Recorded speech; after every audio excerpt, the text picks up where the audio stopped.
We are not about, as much as part of us would like to kind of protest, we're about celebrating having Dr. Paul here and his values for his campaign for peace, prosperity, and freedom. That's why we're here. And let me give you a little tip. The protest, the powerful protest that we want to make is to show up.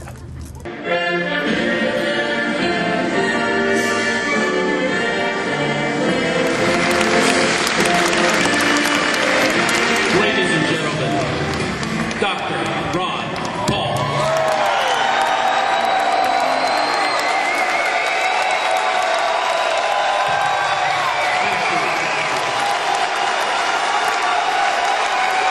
Thank you. I'm glad I could join you. This is wonderful. You know, it's interesting that, you know, in New Hampshire, the film that you just saw, they have a slogan on their plate, a license plate, "Born Free or Die." A great slogan, of course. But you know, the motto for this state, for Iowa, I think is very interesting and very good. Our liberties we prize and our rights will maintain. That is great.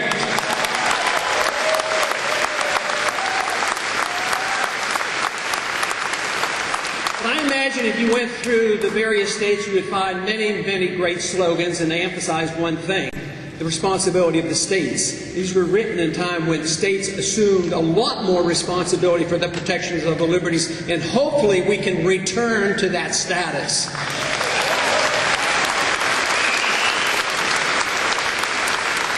But today we want to celebrate, and we want to be very positive because freedom is positive, and this is what this is all about.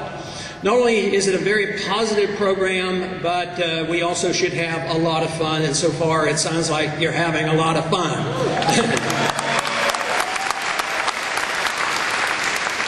But we're here to talk about life and liberty, and quite frankly, they're inseparable. Because how can you have liberty without life, and how can you have decent life without liberty? So the two go together. And of course, we all know life, liberty, and property are very, very important. That is the essence of liberty. But there's sometimes debates on exactly where our lives come from. I have a personal belief. I believe every one of us, each and every life comes from a creator. And therefore, our right to live is a natural right, and governments are instituted for a very limited purpose, and that is to protect life and to protect liberty. And that was the magnificence of our Constitution, was very limited in scope. It wasn't a license for government to do all the things that they do today. It was very narrow, and that was the genius of the Constitution. And not only was it there to limit the government, it was also there to sort out the difficult problems, not in a centralized, monolithic state in Washington, D.C., but it was to be worked out at the local level where people had a handle and more control over their government.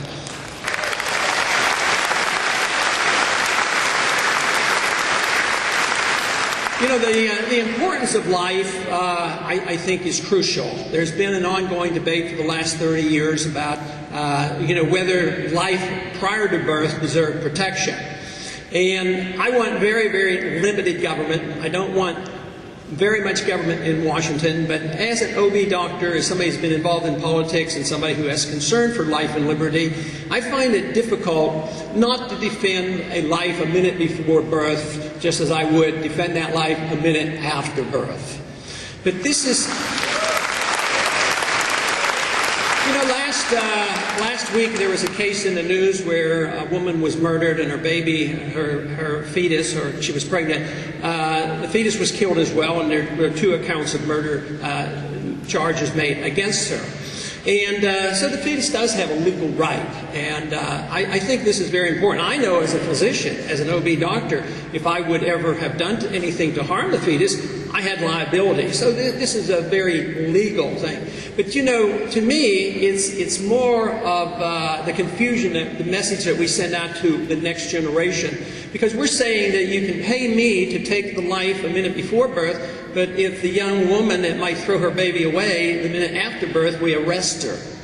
And there's an awful lot of inconsistency there. So to me, it's recognizing the importance of life.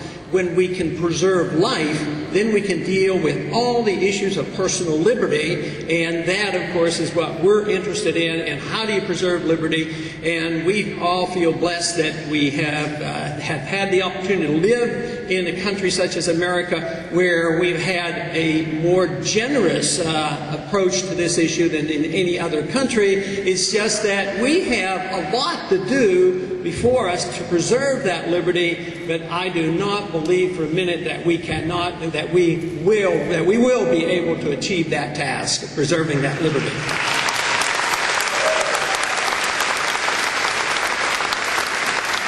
You know, there are a couple things in our law today that emphasizes the point that we no longer own our lives. We're no longer responsible for ourselves. The welfare warfare state introduces that notion that we have the nanny state, that we don't have responsibility to make our personal decision, that we take responsibilities from the parents on education and medical care and all these things, that we deliver it to the government, and that just undermines the whole principle of individual liberty and the right to life and the right to live and the right to be responsible. But one of the areas which I think is most abusive of this concept is the idea that we now live in an age, now for a good many years, way too many years, where it is acknowledged that the federal government owns all our income and we're permitted to keep a certain percentage. That is the terrible notion of the personal income tax, which we should get rid of.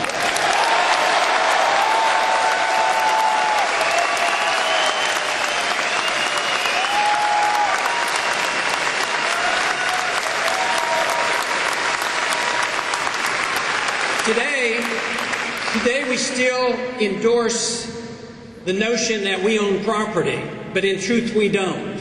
We don't own it because we can't use it the way we want. We have to get permission. We either have to pay huge taxes on it or ask the government for 25 permits before we can even dig a ditch on our own property. So we have really undermined the concept of private property. We've undermined the concept of contracts in the marketplace, in the free market economy, because the government has so many regulations and rules about hiring and firing and pricing and transportation and all these things. So we're at a point now where the concept of private property has been seriously undermined, and we cannot reject this notion that owning property is key to the survival of a free market economy.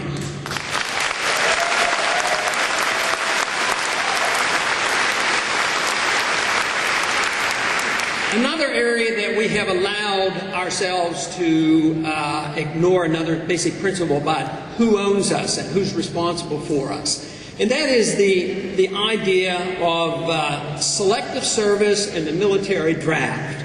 As long as that is on the books, that is telling the world, is telling the country, and is telling especially a segment of our population that we discriminate against those young people who become 18, and all of a sudden they're required to sign up with the state to be available regardless of the ill-advised war that we must get in. So I say we get rid of the draft and the selective service.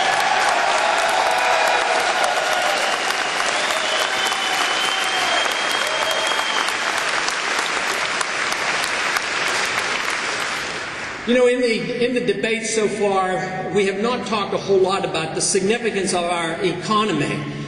They did ask a question or two about medical care, and I was waving my hand suggesting, well, maybe I'd like to talk about medical care, but I didn't even get to talk about it. So we haven't talked a whole lot about the economy and very little about taxation, unless I brought it up. But you know, I believe we're really facing an economic crisis. In spite of the fact the government statistics tell us that everything is wonderful. There's no inflation, no significant unemployment rate, no worry about jobs. Forget about the deficits. Deficits don't matter. Don't bring up this silly notion of sound money. That is irrelevant. And they go on, and yet If you think about it and you talk to your neighbor, or maybe look at your own financial situation, you realize that this country is not nearly as wealthy as we think we are and other people think we are.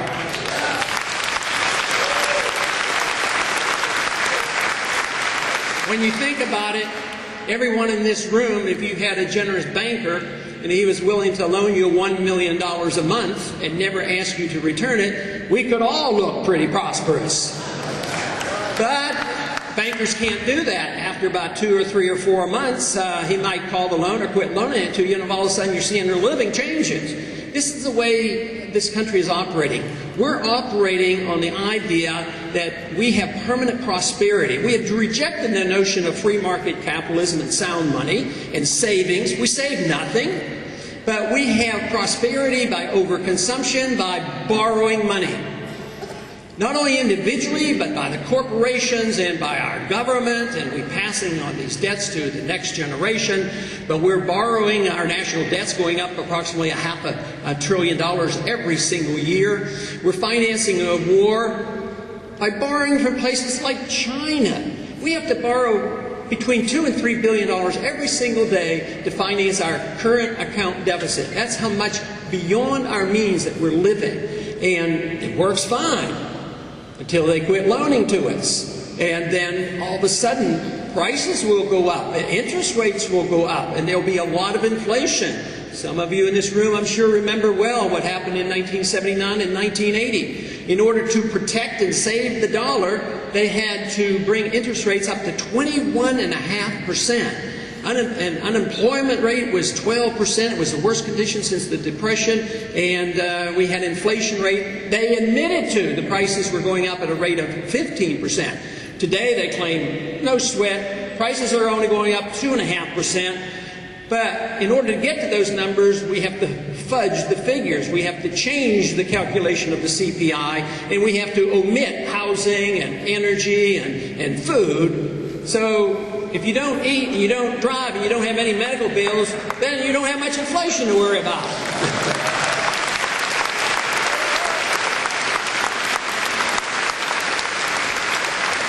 But we spend way beyond our means. And that is a reflection that we as a nation have accepted a role for government that was never intended. We have endorsed the notion that we are to maintain endless, perpetual growing welfarism, and that we have endorsed as a people the notion that we have a worldwide responsibility to spread democracy and police our empire, and quite frankly, it will end soon if we don't quickly change our policy. It's going to end anyway because it's going to bring us to our knees in a bankruptcy. So the sooner we end that notion that the federal government should police the world, run our lives, and run the economy, the better for all of us.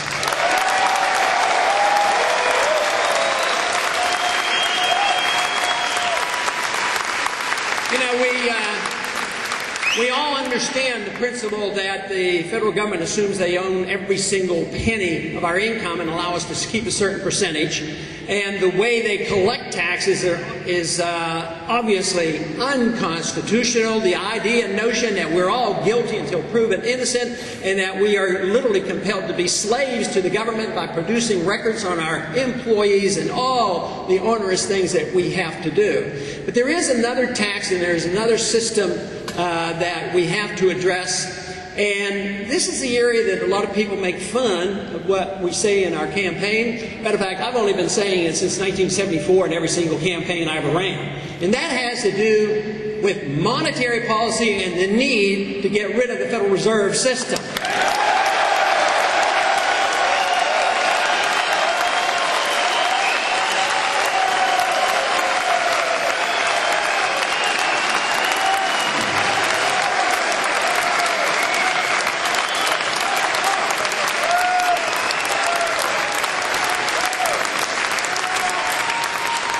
You know, the statement is on TV all the time, and I'm sure you've heard it. He's the guy that wants to go back to the 19th century, live in the Dark Ages, and have commodity money.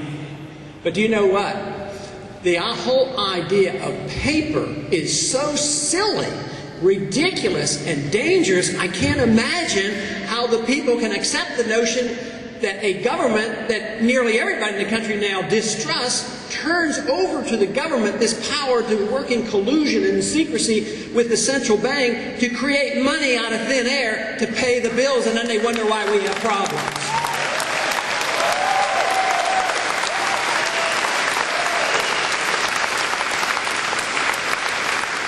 You know, there are several reasons why commodity money is good. Historically, it makes a lot of sense.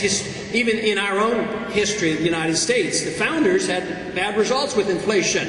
They knew what happened to the continental dollar. The continental dollar went to zero, and the slogan came, "It's not worth a continental," man, because they had runaway inflation. So they were very interested in the monetary issue during the revolutionary time and during the writing of the Constitution, and that's why they precisely said that we could not emit bills of credit.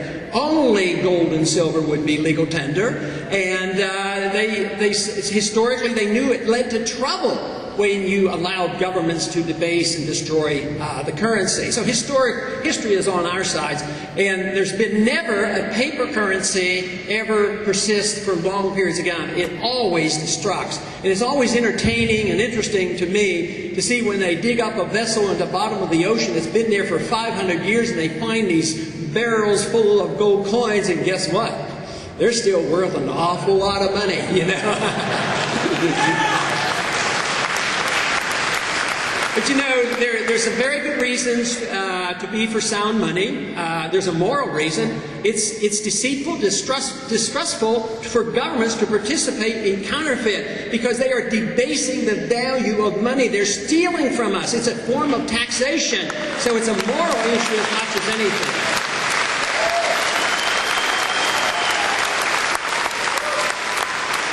In one of the debates, they asked about what tax we would like to get rid of. And of course, I had claimed that I had already addressed the subject of the income tax, and we took care of that one rather easily. So I brought up the subject of the inflation tax. A lot of people don't quite understand that. How can you call this a tax? Well, when you spend beyond your means, you can tax so much, you can borrow so much, and then they still come up short, and then they print. That lowers the value of the money. And who suffers the most from the prices going up? Do the people in the government? No. The people in government, the politicians and the bureaucrats thrive on it because they spend the money first and the value of the dollar is still higher. As the money circulates, then of course the people who are mainstream, middle class, poor people get the inflation tax. Their prices go up.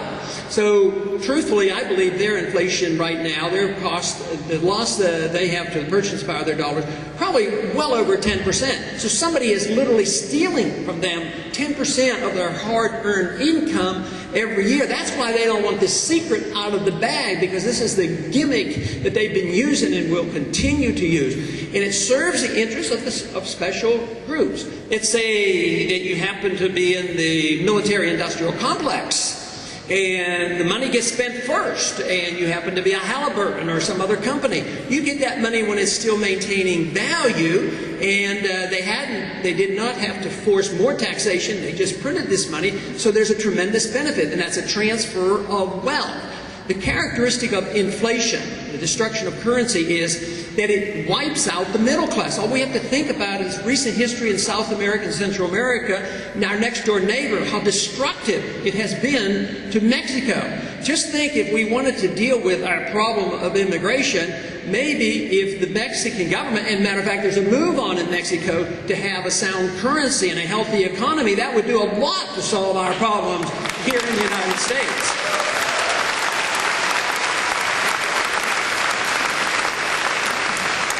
But of course, if we don't deal with that problem of trade and immigration, and all our good jobs leave, and we have everybody coming here believing that we are prosperous, and we have a crisis, we really will have a job on our hands, because the entitlement system will not be able to be maintained. There's not enough working people, not enough young people to finance this perpetual entitlement obligation that we have. But the gold standard and the Federal Reserve, the lack of the gold standard, the Federal Reserve literally causes a business cycle. It sends out information and is totally destructive. It causes interest rates to go lower than they're supposed to be, and without even having savings, which is a signal for people to invest or a signal to spend or save or whatnot. We have no savings essentially, and yet interest rates are low. In a free market, if you had no savings, interest rates would be high and send out a certain signal to the business people on what they should do with investments. So the Federal Reserve sends out all this misinformation to our business people, but they can make money on the short run and they can benefit by this transfer of wealth, so they don't really care about the business cycle and what might come 5 years or 10 years or 20 years down the road. They'll worry about that later on. But the inflation, the booms and the busts, the depression, the Great Depression, the inflation for wars, this is all, none of this could happen without the Federal Reserve System, and more reason why we have to work to get rid of it. But one of the...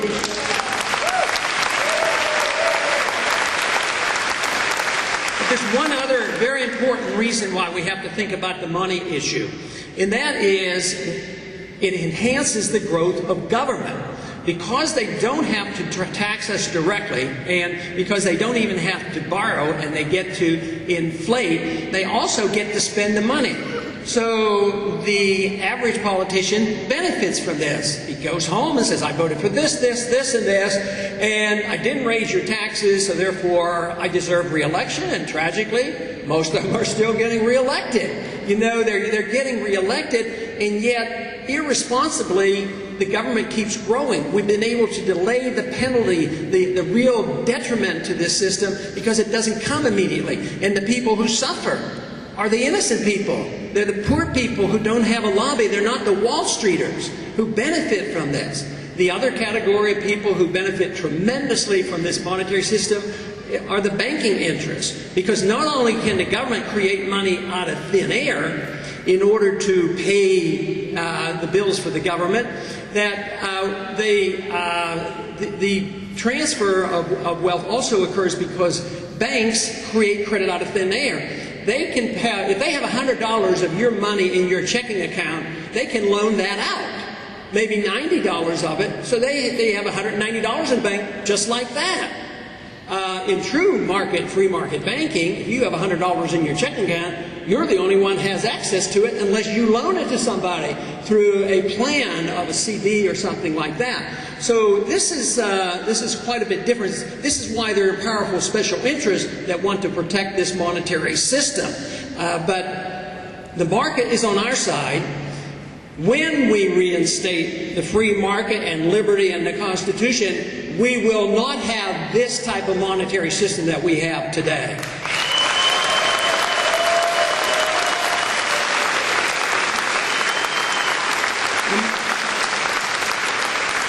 The most important thing is if we did the right thing, if we get the right people in office and we work a transition, it doesn't have to be painful. But under today's circumstances of moving in this one direction of a national bankruptcy, this sets the stage for chaos, runaway inflation, the kind of conditions that have happened in Germany and Central America. We're not immune from that. We're not that off, and we pray that we never will, because it's destructive to liberty, because then people use that as an excuse for more government. But if we do, or when we have to make these changes, what we need are a lot of more people like you around this country who understand the principles of the Constitution, the principles of sound money, and the reason why we have to get back to the basics so that we don't have this destructive monetary system.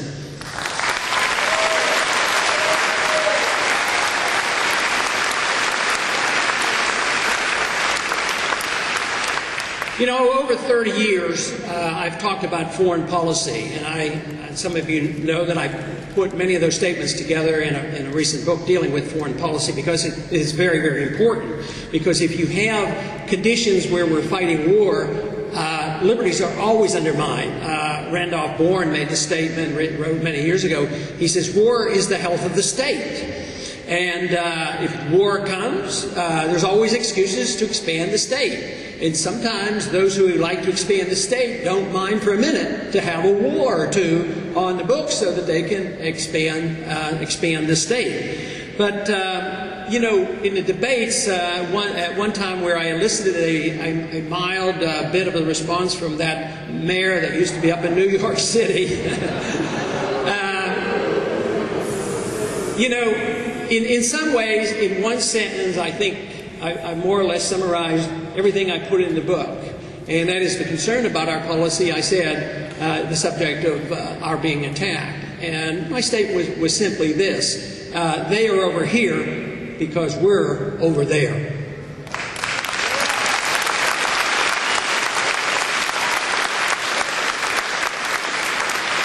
So when we have a downside to our foreign policy, even though we have to defend ourselves against these violent attacks on us, and that is recognizable, but that should never divert us from the more serious thought about how do we get ourselves into those situations that precipitates this act of violence against us. Because once there's a Pearl Harbor or a 9/11, you can't just say, oh, well, let's forget about it. We can't do that. But we should keep our eye on the ball, and we should ask the serious questions about how this came about, could it have been prevented, and what can we do to end the mess that we have now, and how can we keep this from happening anymore.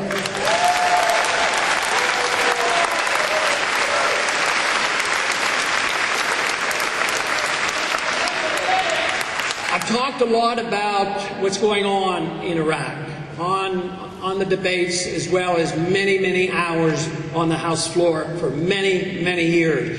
A lot of times I'll be interviewed by a TV commentator, and they might not be up to date on exactly what my positions have been over the year. And they say, well, did you vote against the war?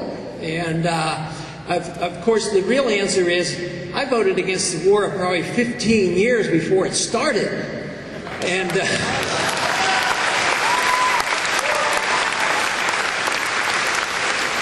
because we were looking for trouble for a long time, even with the Persian Gulf War, which is really the beginning of this war over here, and which was the beginning of the 9/11 episode, because we went in there. It was a terrible thing that was happening up there, but we went over there to protect our oil.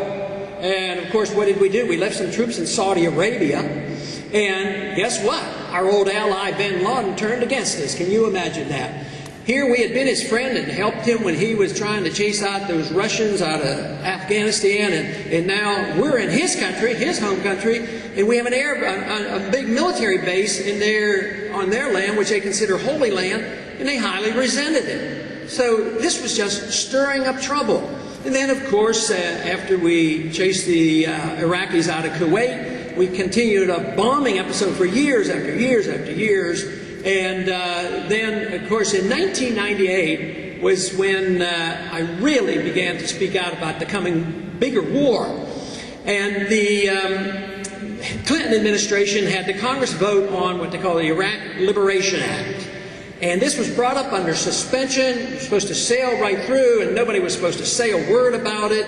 It was just to say, he's a bad guy, and our policy now is for regime change in Iraq. Of course, there was no evidence that Iraq had done a single thing to us. He was no threat to us. He had no capability of ever attacking us. But we as a country accepted this recommendation from the administration that we would now work for regime change in Iraq. And I spoke out against it because it was under suspension.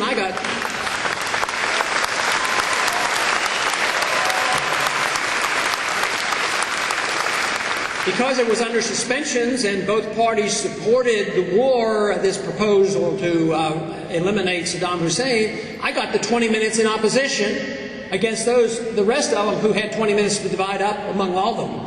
So, it gave me a chance to express myself and make a record. Unfortunately, I didn't persuade a lot of people. But this is the way it works. It takes a long time for them to agitate and promote the war propaganda, convince the people of falsehoods and scare the people. And of course, it eventually came. And if you check the record between 98 and 2003, I did my very best. Matter of fact, when it came to the International Relations Committee, I obviously took the stand I had been talking about for 5 years. We don't need to go to war. We shouldn't go to the war. But I said to the committee, I says, if you think you should go to the war, what you should do is do it in the proper manner. What you should do is have a vote on an up or down declaration of war or not.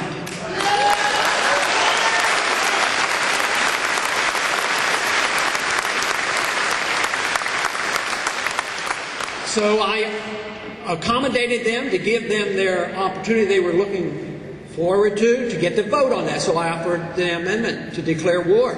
I told them I wasn't going to support it, but if they wanted to go to war, that's what they were supposed to do. Well, one member chewed me out. He says, don't you know, Ron, that part of the Constitution is anachronistic. We don't even follow that part of the Constitution anymore.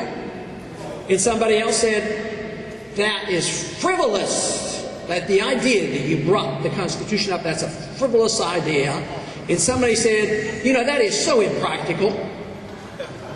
And, of course, nobody voted to declare war, but they were ducking their responsibilities.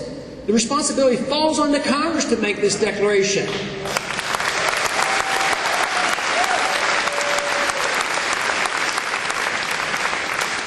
But the policy of non-intervention is the policy of the Founding Fathers. It's the policy of the Constitution. Matter of fact, there is a very, very strong strain of non-interventionism in foreign policy in the Republican Party, and let's remind them of that.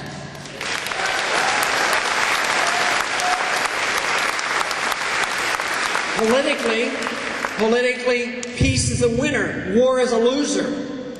And, quite frankly, the Republican Party has had more benefits by taking the opposite position that they hold today by arguing the case against what the Democrats have done. And yet now, the Republican Party, tragically, is in the position of defending a war that is indefensible. And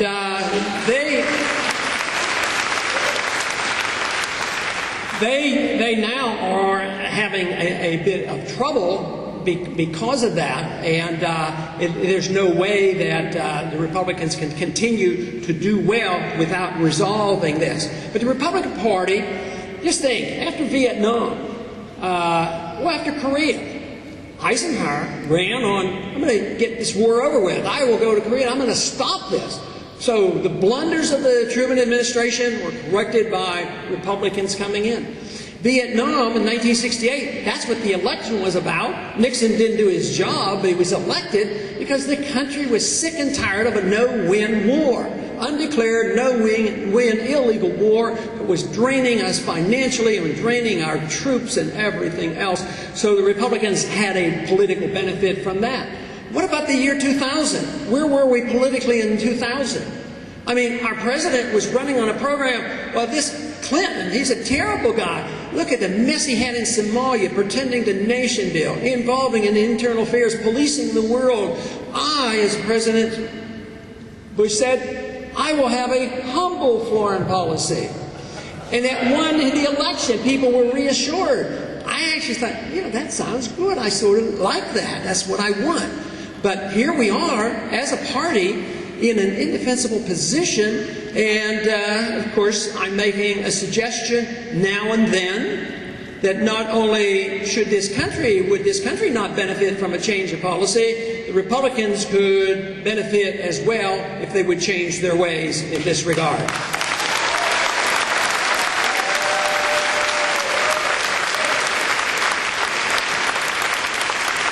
You know, it always amazes me about, the strength and the conviction and rightness of the Right to Life movement.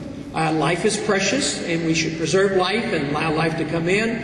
And yet, at the same time, I mentioned the fact that many of those same individuals are very careless about anxiously having the selective service and having a draft. You know, one time I had a debate on the House floor with conservatives who were all in favor of the selective service. I was trying to defund the selective service.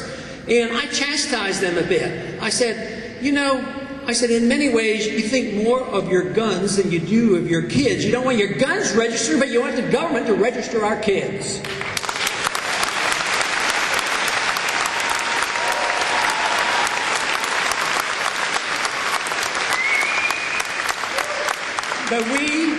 But we should never forget the teachings of the Christian church about a just war. The Christian church, in my understanding, there's always room for debates, but in my understanding of my Christianity, that I do not have to accept total pacifism. That I have a right, if somebody walks in my house, I can defend myself. And the Second Amendment protects me on that, too.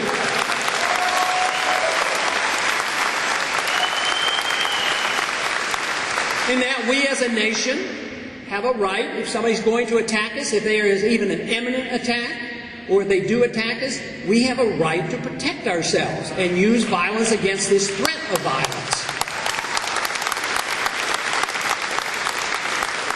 The big problem is that when we go too far and spread ourselves too thin around the world and consume our wealth, it undermines our national defense, and that's where we are today. Our military is ill-equipped, and their morale is low, and of course, if you want our guard unit to protect something on our borders, or if we need a guard unit to take care of an emergency weather problem, where are our troops? They're over in the Middle East. We need to bring them home.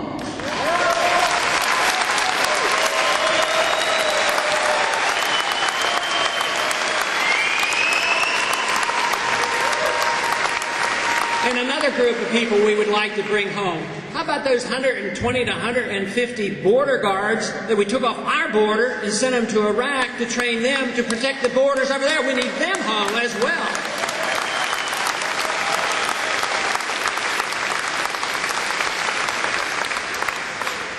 But in the just war theory, there's a set of standards that we should follow. I think they're very reasonable. It's reasonable to have a defensive war. If we're attacked, we can do it. But the response should be proportional.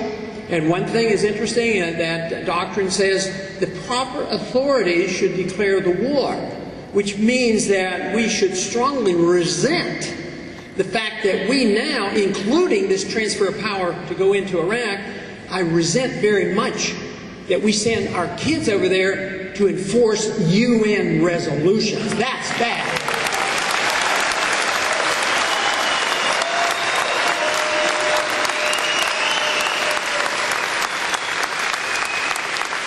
Matter of fact, the best way to deal with that is not trying to pick and choose which are the good resolutions or the bad resolutions. It would be best for us and our national sovereignty and our interests just to get out of the United Nations.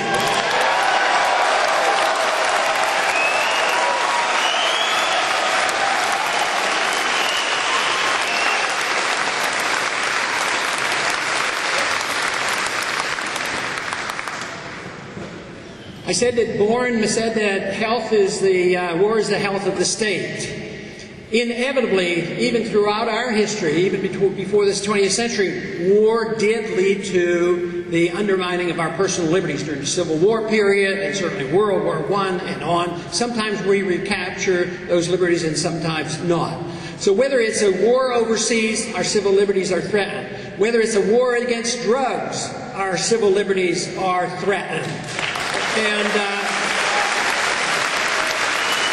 if it's a war against our right to own our guns, it's a violation of our civil liberties as well.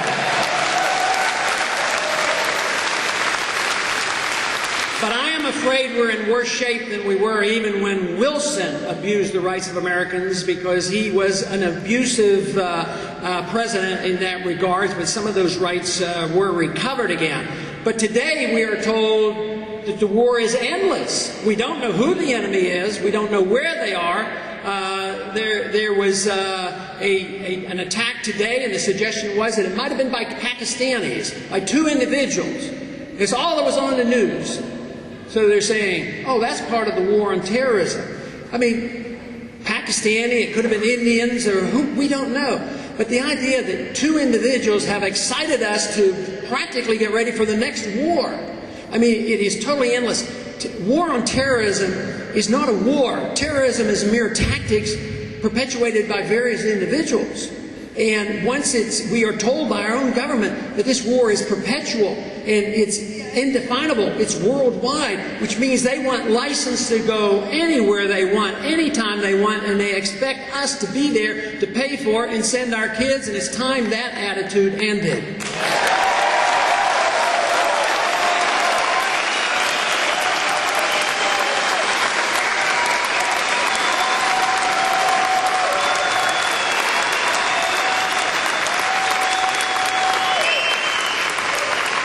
After 9/11, of course, after 9/11, they immediately planned in the administration. There were talk of what would happen immediately, and they said, Iraq.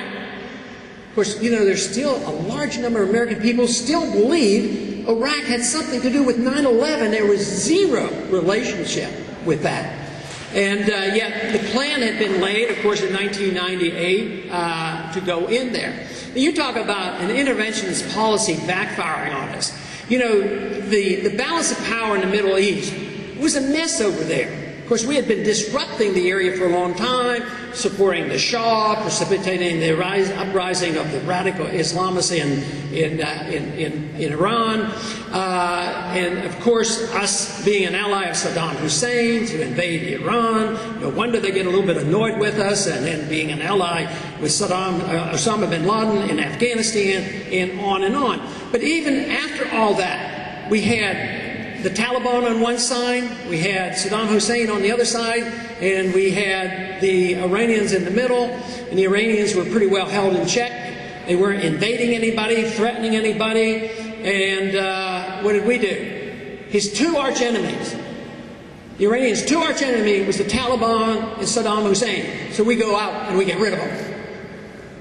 And I just wonder, those who push this war, the question they have to ask someday is, what if they come to the conclusion of realizing that we inadvertently have provided a great service to the Iranians? Why wouldn't we say, why don't we just quit this stuff? But unfortunately, it goes on and on. We are now at a stage which is very similar to those years leading up to the needless and foolish invasion of Iraq. And that is the war propaganda directed toward Iran.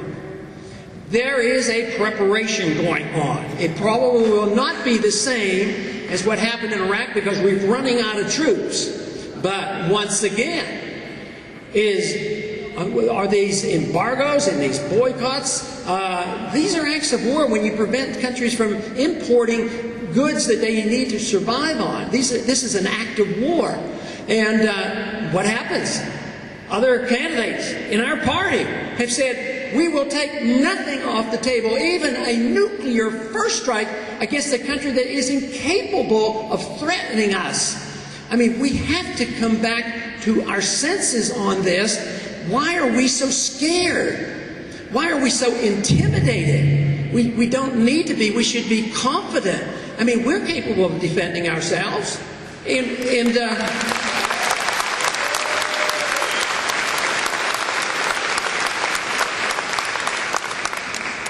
We have a policy that has been designed, deliberately or not, who knows why these things happen, that literally rewards people who have nuclear weapons. Pakistan has a military dictator. He overthrew an elected leader, so now he's our friend. We go into Afghanistan, instead of going after Al-Qaeda and going after Osama bin Laden, we occupy the country for the interests of oil companies. And then what we do is we go and we support the Iraqis, and support the regime that we have there, pretending that this is going to bring sensibility back to the situation. But at the same time, we reward those people. We look at Pakistan, who now is harboring Osama bin Laden. We send them money, and they sent technology to Korea. North Korea's now are playing games with us. So it seems like we as Americans have only two choices. That is, either we bomb them or go to war, or we subsidize them. Why don't we just leave them alone?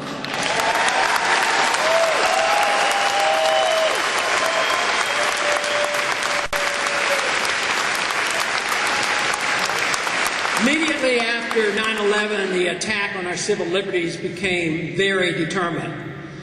And the many, many bills that were passed were not new proposals. They had been around. They were not brand new.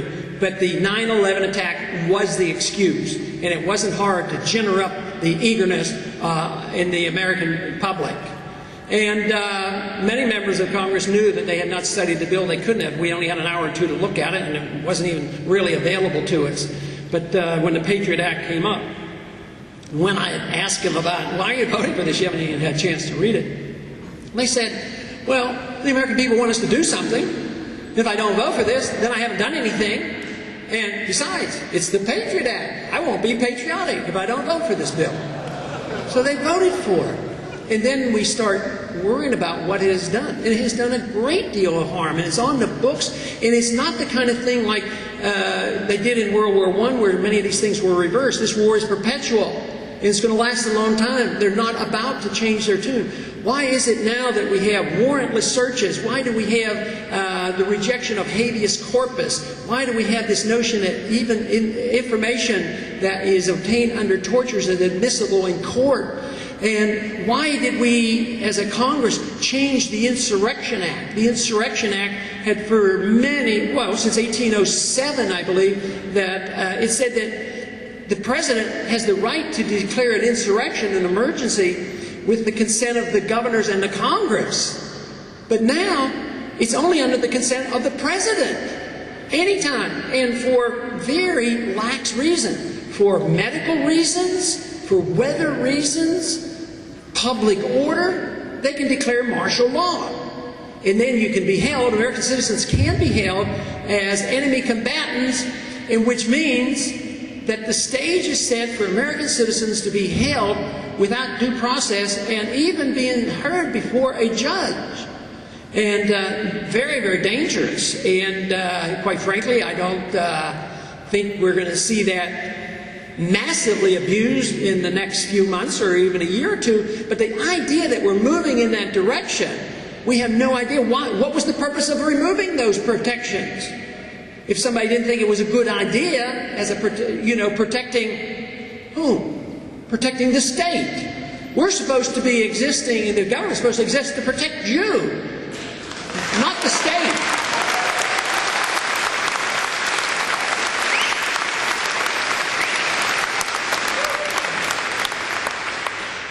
This country was born as a republic, and that is very important. We have democratic elections, and that is important, but just the election process. But rights cannot be determined by a majority votes. Once you do that, you destroy the rights of the minority. And it's certainly our republic and our Constitution didn't come about to protect an empire. That contradicts the whole notion of a republic. And it is a time. We live in a time that is going to be very, very difficult, and our lives and our fortunes are going to be challenged. And we will have this opportunity to express ourselves in this campaign, which I think is very important, and reasons I think to be a bit optimistic that there are a lot of people in this country, a lot more than I ever dreamed, that are very, very interested in these views, and we should be pleased.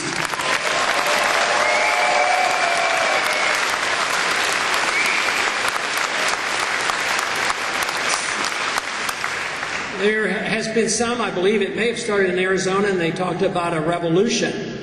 And I like the idea of a revolution. Even Jefferson advocated on occasion you need a little violent revolution, but I'm not for violence. I'm for nonviolence, but I am for revolution. I want revolutionary changes, even if it is only going back to the goodness of our Constitution. Unfortunately, that's revolutionary.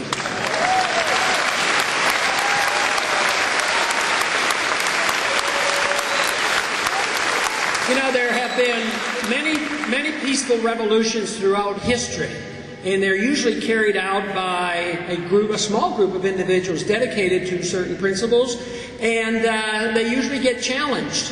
But the first challenge they get is they are totally ignored by the establishment, by the status quo. And, quite frankly, we as a group, our views have been totally ignored for a long, long time. But let me tell you one thing. I think the period moving away from that of ignoring us has passed. They can ignore us no longer.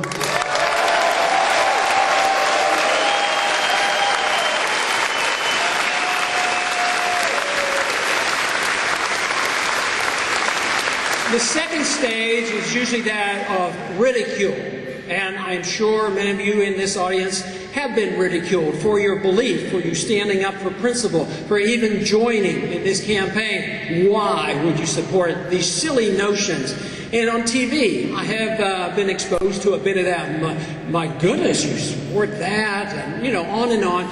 So the ridicule has been going on for a good while. So we are literally in that stage, but I think we're moving gently over, or in the direction of the next stage, which is when they fight us. When they literally, ignore, then they ridicule, and then they get worried, and then they might fight us. And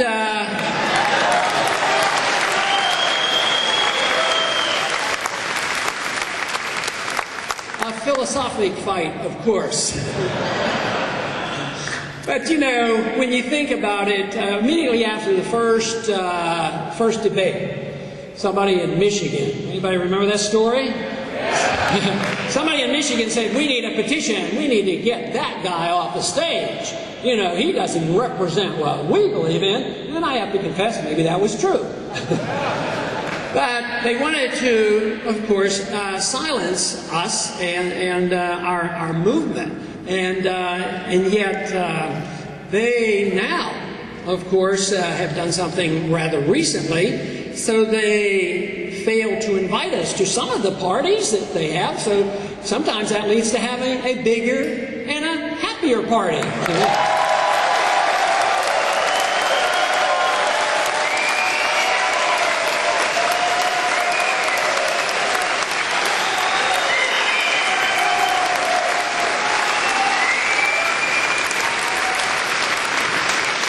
Isn't it a bit ironic that those same individuals who would like to undermine the democratic process of elections here are the same ones who are quite willing to send your children and your dollars overseas to spread democracy in the Middle East?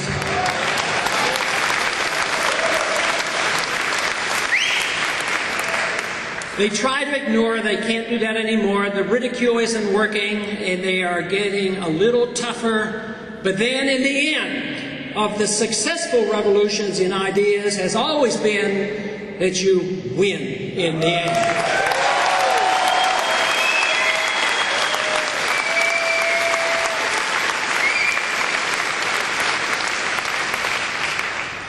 It has been said by Benjamin Franklin, that it's a very dangerous notion that you can be made safer by the sacrifice of a little bit of liberty here and there. That attitude is unnecessary. We are always much safer if we're free than if we ever concede to sacrificing one drop of our liberty.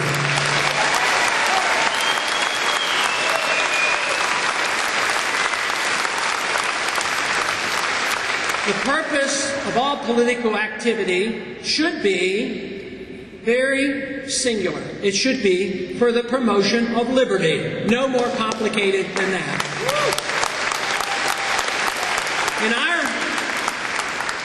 For our benefit, it's very simple.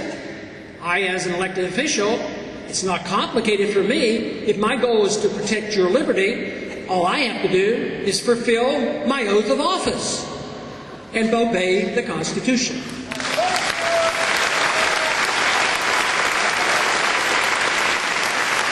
I've been especially excited about the campaign, and I've always admitted that I was probably one of the most reluctant, not understanding how pervasive the ideas have spread, how many people we could get involved, and yet it is doing wonders, what is happening, and the internet is tremendously beneficial. Some people come along and they say, well, we're going to study the Ron Paul campaign and study on how they did this. But you know what? We didn't do it, you did it.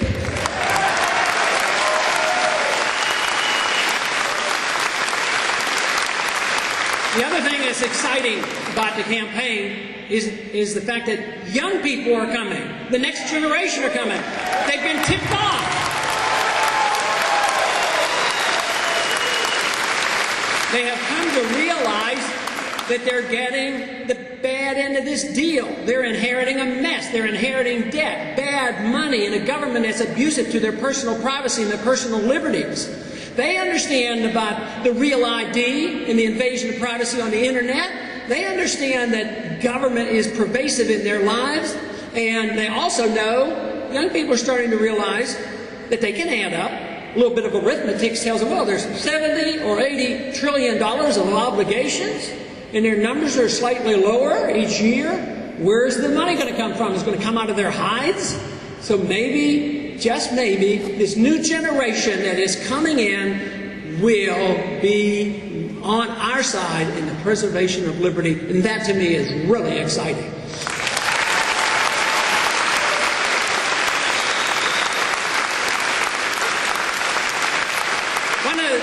One of the things that I tend, they on occasion call me Dr. No.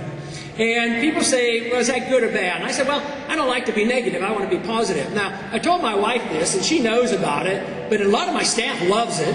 And she said, well, there's no problem. Just tell them it's spelled with a K.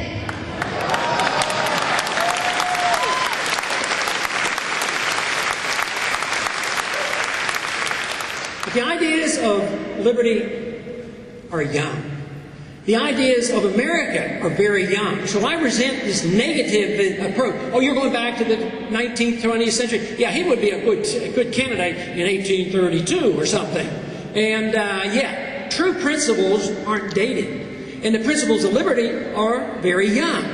You know what is old-fashioned and what is ancient? Is tyranny, authoritarianism.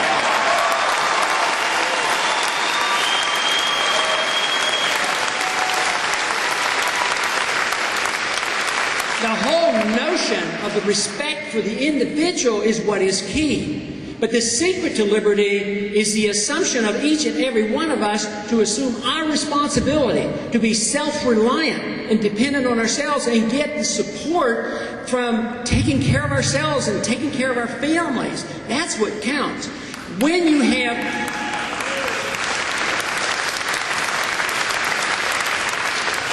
have liberty, it releases the creative energy that we all have to one degree or another. Each one of us have creative energy, and our responsibility is to use it to our best ability. And every one of us will have different creative energy. I was on an art show today, and I admit it, I have no ability whatsoever in art. Others do. Others have ability in music, and that is great. Every one of us have abilities, but they can only really be taken care of in a free society. When government comes in and takes care of us and say that they are going to make us better, the economy's fair, and the world better off, they can only do that with the sacrifice of personal liberty, and it undermines every one of us in the individual sense. And that is the whole principle that we have to struggle for. If we have liberty, then we personally are obligated to work the best we can for our own excellence and work in a virtuous way. When we live in a tyrannical society, it undermines that incentive. It takes away the ability of us to operate because the government consumes us. The Constitution was designed never to restrain the people. The Constitution has been designed for one key purpose: to restrain the government.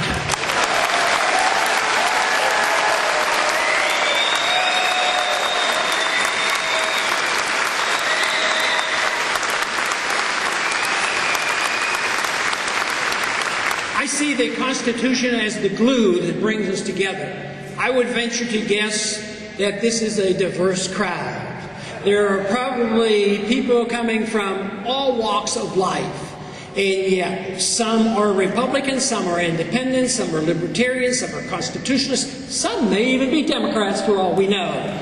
But the whole idea of coming together is brought together by the glue of the Constitution. We can come together, and if we have disagreements, we should discuss them, and we should, in a very deliberate, calm fashion, change our Constitution. But when we embark on the notion that the government is supposed to be doing so much, and the government has so much power to wield, and that they ignore the Constitution, then we have nothing but a near anarchy in the sense of how they rush to Washington to consume our wealth. And this is what has to change. And we should be able to get the large majority of the people to support the Constitution. And the young people I meet are excited about this. I'll ask them, I get a lot of people now to my office in Washington, and many of them are teenagers and college kids, and they come in, I said, why is your interest?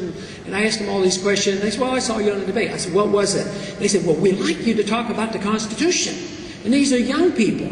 But I think all of us like guidance. We'd like to know what the rules are. And if we don't like the rules, we should have a way to change them. And that is what we call the rule of law. So we have two issues going.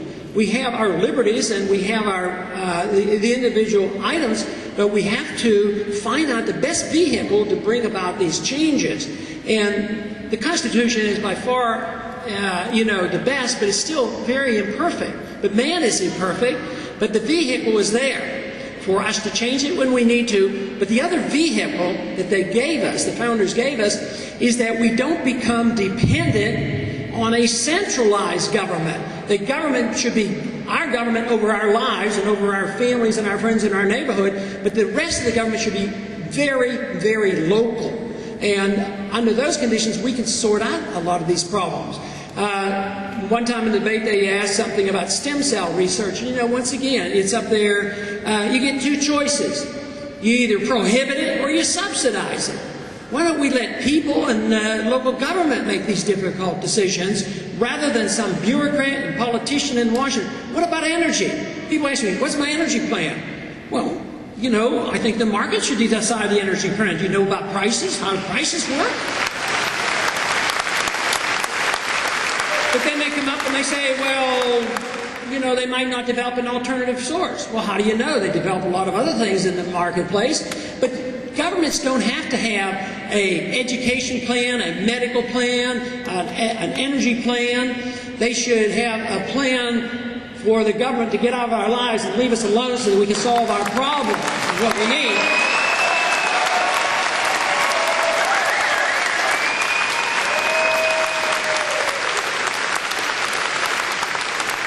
We have a lot of problems, and I've talked a lot about the problems. We have the tax problem, the spending problem, the size of the government, our civil liberties, the foreign policy doesn't work.